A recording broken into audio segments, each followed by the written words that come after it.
সুপ্রিয় শিক্ষার্থী বন্ধুরা, তোমরা কেমন আছো?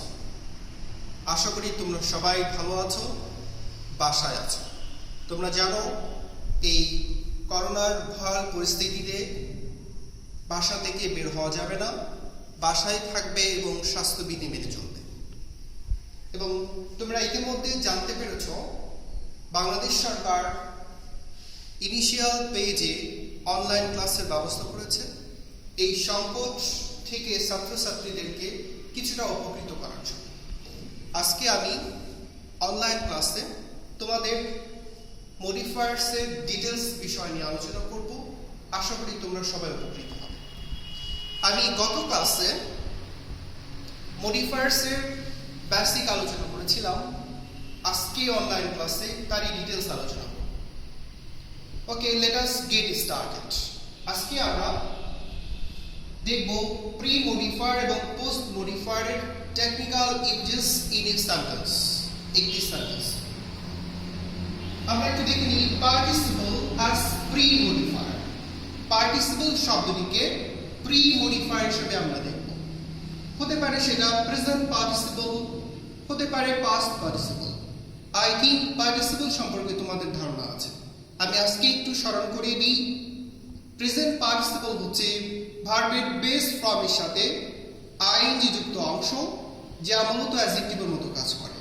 যেমন ক্রাইং বয়স, যেমন flying birds. We can say going there. একইভাবে পাস্ট পার্টিসিপল হচ্ছে ভার্বের পাস্ট পার্টিসিপল ফর্ম, যা মূলত অ্যাডজেক্টিভের মতো কাজ করে। যেমন আমরা বলতে পারি ব্রেক থেকে broken, that means broken heart. একইভাবে আমরা বলতে পারি কিল থেকে কিল্ড, কিল্ড স্নেক। বা আমরা বলতে পারি মেক থেকে made, the car made of Japan, that means made শব্দটা পাস্ট পার্টিসিপল। আজকে আমরা সেন্টেন্সের মধ্য দিয়ে প্রি মডিফায়ার অ্যাজ পার্টিসিপল হিসেবে একটু দেখে নিব। দেখা যাক the rolling stone gathers no moss. তোমরা লক্ষ্য করো এখানে রলিং শব্দটা রোল থেকে আইনি যুক্ত করা হয়েছে, দ্যাট মিন্স রোলিং। এবং এখানে মূল শব্দটা স্টন, হেডওয়ার্ড হচ্ছে স্টন, তার সামনে ব্যবহৃত রোলিং শব্দটা প্রেজেন্ট পার্টিসিপল। একইভাবে ড্রলিং শব্দটা আমাদের প্রেজেন্ট পার্টিসিপল এবং মূল শব্দটা হচ্ছে ম্যান। গত ক্লাসে আমি তোমাদের বলেছিলাম প্রি মডিফায়ার বা পোস্ট মডিফায়ার আইডেন্টিফাই করার জন্য গুরুত্বপূর্ণ বিষয় হচ্ছে আমাদের হেড ওয়ার্ডটা আইডেন্টিফাই করা। সেক্ষেত্রে এবার আমরা দেখব past participle as pre modifier. তোমরা একটু লক্ষ্য করো, কিল থেকে আমরা কিল্ড বলেছি, so you know this is past participle. এবং মূল শব্দ হচ্ছে snake, this is a head word. এগুলো তাহলে হেড ওয়ার্ডের সামনে যে মডিফায়ারটা বসে মূল শব্দটাকে মডিফাই করে তাকে প্রি মডিফায়ার বলে। একইভাবে you know it is a written poetry. মূল শব্দ poetry, say you know head word, তার আগে ব্যবহৃত শব্দটি রাইট থেকে wrote written, that means written শব্দটা আমাদের past participle as pre modifier. Past participle শব্দটি প্রি মডিফায়ার হিসেবে কাজ করছে। এখন আমরা দেখে নিব পরের রুলসটি।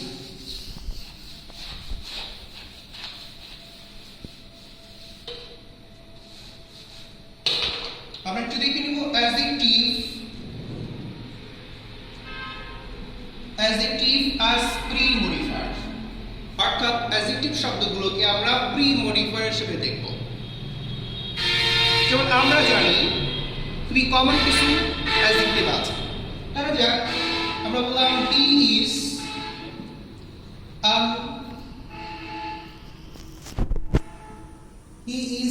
an intelligent boy. We can say, আমরা বলতে পারি she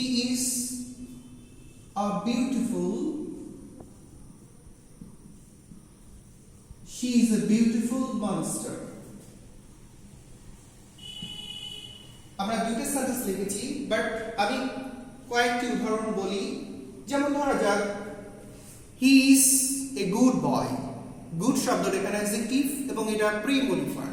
similarly we can say dashing boy. He is a dashing boy, that means dashing শব্দটা এখানে প্রি মডিফায়ার অ্যাজ অ্যাডজেক্টিভ। একইভাবে আমরা বলতে পারি হট কোশ্চিনস। তাহলে মূল শব্দটা কোশ্চিন, তার পূর্বে হট শব্দটি ইউজ করেছি, হট শব্দটা অ্যাডজেক্টিভ।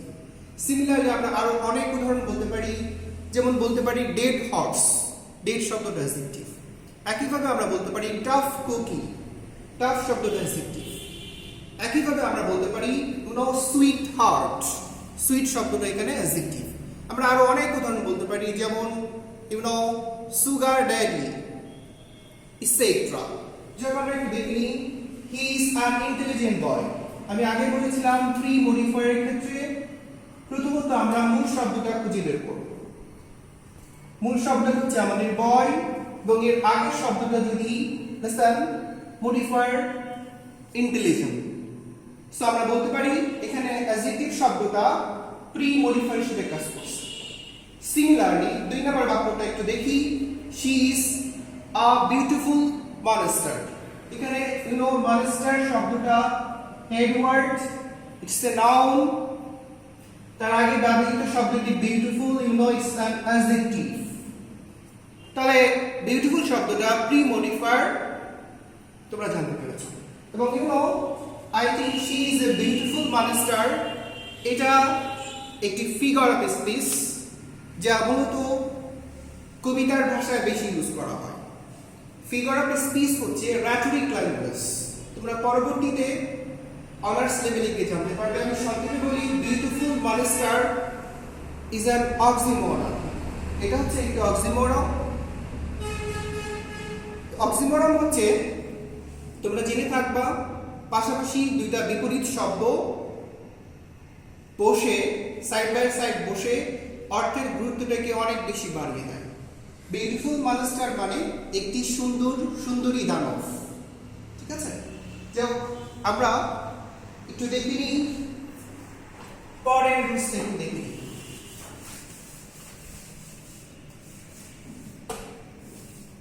সো এরপরের হচ্ছে nominal compound. Nominal compound. Nominal compound as pre modifier. আচ্ছা, এই পর্বে আমরা নমিনাল কম্পাউন্ডকে প্রি মডিফায়ার হিসেবে দেখব। প্রথমত আমাদের নমিনাল কম্পাউন্ড কি তা জানতে হবে। নমিনাল কম্পাউন্ড হচ্ছে দুইটা ভিন্ন পার্ট অফ স্পিচের ওয়ার্ড একটা ওয়ার্ডে পরিণত হওয়া, অর্থাৎ যে কোনো দুইটি ভিন্ন পার্ট অফ স্পিচের ওয়ার্ড একটি শব্দে পরিণত হওয়া, বিশেষ করে সেই শব্দটি নাউনের মতো কাজ করবে। যেমন আমরা বলতে পারি পাবলিক স্পিকিং, জনসম্মুখে কথা। যেমন আমরা বলতে পারি ওয়াশিং মেশিন, কাপড় ধোয়ার মেশিন বা যন্ত্র। সিমিলারলি আমরা বলতে পারি ডাইনিং টেবিল। একইভাবে আমরা বলতে পারি record breaking typist. Record breaking typist অর্থাৎ রেকর্ড ভঙ্গকারী একজন টাইপিস্ট। সিমিলারলি আমরা বলতে পারি লো কস্ট কান্ট্রি, আর একইভাবে আমরা বলতে পারি labour saving method. A lot of nominal compound can be used as pre-modifier. আমি দুইটা উদাহরণ দিই। যেমন আমরা বললাম যে he is a record breaking typist. Record breaking typist. Or you can say it is a public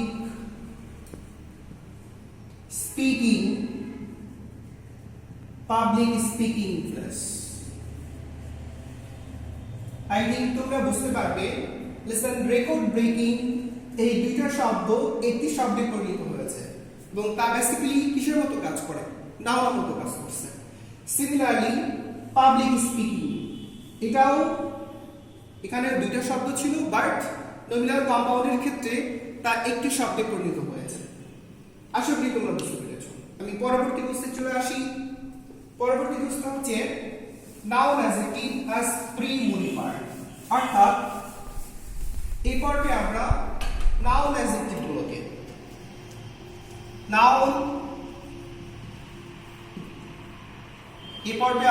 adjective as pre-modifier, that means এই ক্ষেত্রে দুইটা নাউন পাশাপাশি বসবে এবং প্রথম নাউনটি দ্বিতীয় নাউনটিকে মডিফাই যেহেতু করে তাই প্রথম নাউনটিকে আমরা অ্যাডজেক্টিভ বলছি। এবং মনে রাখবেন এক্ষেত্রে when one noun modifies another, যেমন আমরা বলতে পারি ইংলিশ বুক, দুইটাই নাউন কিন্তু যেহেতু প্রথমে ইংলিশ শব্দটি বসেছে তাই এটা অ্যাডজেক্টিভ হয়ে গেছে। Similarly we can say grammar book, দুইটা নাউন পাশাপাশি বসেছে বাট গ্রামার শব্দটা যেহেতু প্রথমে বসেছে তাই এটা অ্যাডজেক্টিভ। একইভাবে we can say school inspector, school inspector, দুইটা নাউন পাশাপাশি বসেছে বাট যেহেতু প্রথম নাউনটা স্কুল এবং পরের নাউনটা ইন্সপেক্টর তাই স্কুল এখানে অ্যাডজেক্টিভ। আমি দুইটা উদাহরণ দিই, listen, we can say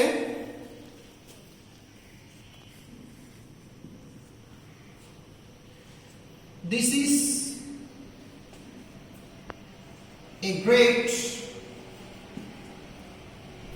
is a great toothpaste. Look, this is a great toothpaste. তোমরা জেনে থাকবে টুথ এবং পেস্ট দুইটাই নাউন, বাট যেহেতু টুথ শব্দটা প্রথমে বসেছে এবং পরবর্তী নাউনটাকে মডিফাই করে সেক্ষেত্রে আমাদের টুথ শব্দটা হলো অ্যাডজেক্টিভ এর মতো কাজ করে এবং এক্ষেত্রে আমরা বলতে পারি it's a noun adjective. Similarly we can সে, আমরা বলতে পারি we enjoyed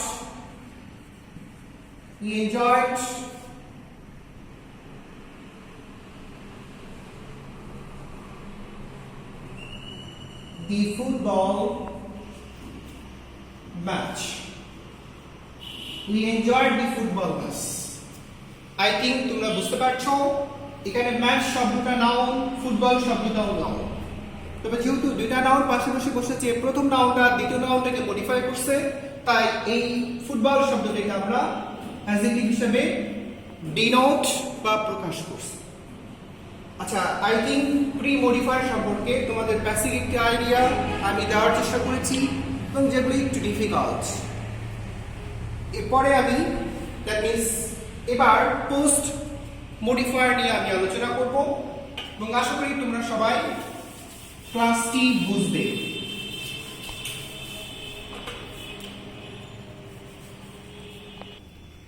এবার পোস্ট মডিফায়ার ইউজ গুলো সেন্টেন্স একটু দেখে নিই। Okay, so participle as post modifier, এক্ষেত্রে আমরা দেখব পোস্ট মডিফায়ার মানে মূল শব্দটা নাউন বা নাউন সমকক্ষ শব্দ তারপরে ব্যবহৃত মডিফায়ার, তাকে আমরা পোস্ট মডিফায়ার বলছি। Listen, I saw a man, এখানে ম্যান শব্দটা আমাদের হেড ওয়ার্ড এবং এরপরের শব্দটা গোয়িং হচ্ছে যেহেতু মূল শব্দের পরে বসেছে তাই এটা পোস্ট মডিফায়ার এবং এটা present participle. Similarly, do not get down from a running bus. So বাস শব্দটা আমাদের নাউন এবং তার পূর্বে ব্যবহৃত এখানে এক্সাম্পলটা একটু ভুল হয়েছে, it will be do not get down from a horse standing or a horse running. We can say running. তাহলে এখানে ফলো করো, get down from a horse running, এখানে মূল শব্দটা হর্স এবং তারপরে ব্যবহৃত রানিং শব্দটা প্রেজেন্ট পার্টিসিপল।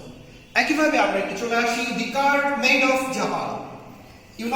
লিসেন, কার শব্দটা আমাদের মূল শব্দ এবং এর পরে ব্যবহৃত made past participle, that means made শব্দটা আমাদের পোস্ট মডিফায়ার কি হিসাবে পাস্ট পার্টিসিপল হিসাবে। একইভাবে it is a letter written by Nazrul, কিন্তু রিটেন শব্দটা কোথায় বসেছে? নাউনের পরে বসেছে, and that is why written শব্দটা আমাদের পোস্ট মডিফায়ার। এবার আমরা পরের আরেকটু দেখে নিই।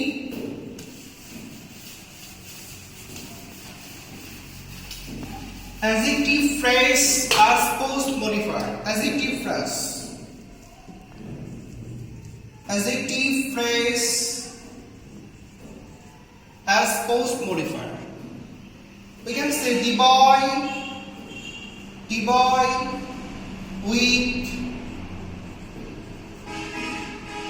with white calf came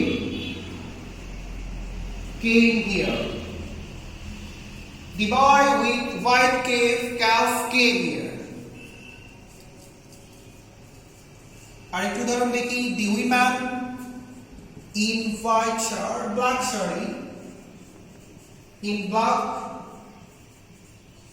shari is my sister. তোমরা একটু লক্ষ্য করো, the boy with white calf, এই যে with white calf, এই অংশটা আমাদের অ্যাডজেক্টিভ ফ্রেজ, এবং এই অ্যাডজেক্টিভ ফ্রেজটা যেহেতু নাউন মূল শব্দের পরে বসেছে, তাই আমরা বলছি অ্যাডজেক্টিভ ফ্রেজগুলো পোস্ট মডিফায়ার। যেহেতু অ্যাডজেক্টিভ ফ্রেজগুলো পোস্ট মডিফায়ার, সেক্ষেত্রে অবশ্যই অ্যাডজেক্টিভ ফ্রেজটা মূল শব্দ নাউনের পরে বসবে। উইথ হোয়াইট ক্যাপ, যা দি বয়ের একটি অবস্থা প্রকাশ করে। একইভাবে the woman in black sari is my sister. Similarly দেখো, ইন ব্ল্যাক শাড়ি হচ্ছে আমাদের অ্যাডজেক্টিভ ফ্রেজ। অ্যাডজেক্টিভ ফ্রেজ কি আশা করি তোমরা জানো।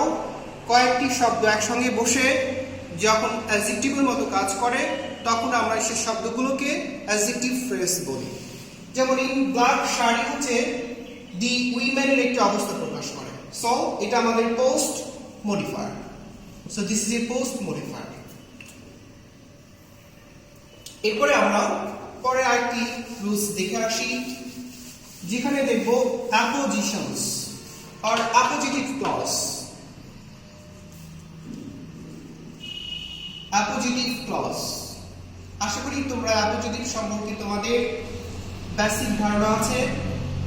অ্যাপোজিটিভ ক্লজ হচ্ছে নাউন বা প্রোনাউনের যে শব্দটা অতিরিক্ত তথ্য প্রকাশ করে, তাকে আমরা অ্যাপোজিশন বলি। এবং যখন এই ক্লজটা, এই অংশটা একটি ক্লজ হিসেবে কাজ করবে, তখন আমরা অ্যাপোজিশন ক্লজ বলি। যেমন আমি দুটো উদাহরণ দিয়ে বিষয়টা পরিষ্কার করার চেষ্টা করি।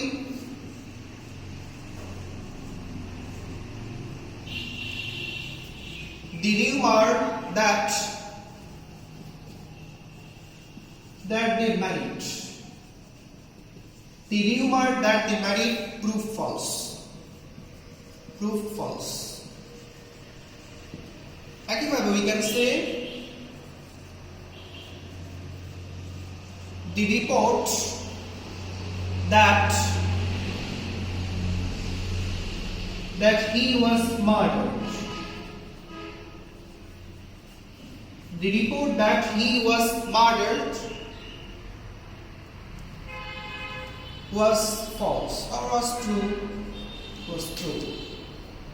তোমরা একটু ফলো করো। অ্যাপোজিশন ক্লজ হচ্ছে যে ক্লজটি নাউন বা নাউন ফ্রেজের অতিরিক্ত তথ্য প্রকাশ করে। সো এখানে দেখো দ্যাট দে ম্যারিড, এই অংশটা রিউমার সম্পর্কে অতিরিক্ত তথ্য প্রকাশ করে। এবং যেহেতু এটা একটি ক্লজ, বিকজ এখানে আমরা একটি ফাইনাইট ভার্ব ম্যারিড পেয়েছি, অ্যাজ এ হোল পুরোটাকে আমরা অ্যাপোজিটিভ ক্লজ বলছি বা অ্যাপোজিশন ক্লজ বলতেছি।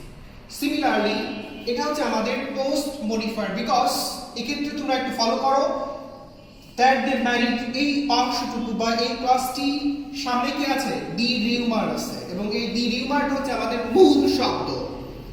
যেহেতু মূল শব্দের পরে এই ক্লজটি বসেছে, তাই আমরা এটাকে পোস্ট মডিফায়ার বলছি। সিমিলারলি দি রিপোর্ট হচ্ছে আমাদের নাউন ফ্রেজ, এবং এর পরে ব্যবহৃত ক্লজটি অ্যাপোজিটিভ ক্লজ। কোনটি? দ্যাট হি ওয়াজ মার্ডার্ড, এবং দ্যাট হি ওয়াজ মার্ডার্ড এই হচ্ছে আমাদের পোস্ট মডিফায়ার। আশা করি তোমরা বুঝতে পেরেছো। আমি এর পরের রুলসটি নিয়ে আলোচনা করি।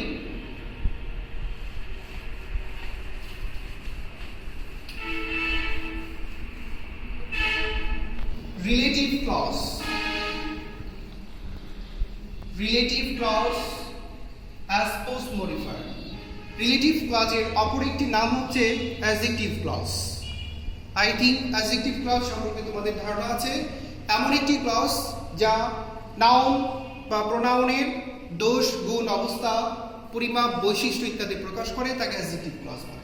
উদাহরণের মাধ্যমে সেই বিষয়টি আমরা আজকে ক্লিয়ার করব। যেমন we can say the boy who came here. The boy who came here is my brother. The boy who came here is my brother. এটা হচ্ছে আমাদের একটি পোস্ট মডিফায়ার যা রিলেটিভ ক্লজ হিসেবে কাজ করছে। সিমিলারলি আমরা আরেকটি বাক্য দেখি, this is a place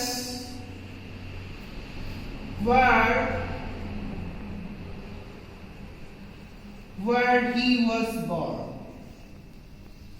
This is a place where he was born. আমরা একটু রিলেটিভ ক্লজ, দ্যাট মিন্স যে অপর নাম অ্যাডজেক্টিভ ক্লজ। তোমরা একটু ফলো করো, হু কেম হিয়ার, এই ক্লজটি পোস্ট মডিফায়ার কি হিসাবে? অ্যাডজেক্টিভ ক্লজ হিসেবে, বিকজ হু কেম হিয়ার এই অংশটি মূল শব্দ নাউন ফ্রেজের পরে বসেছে।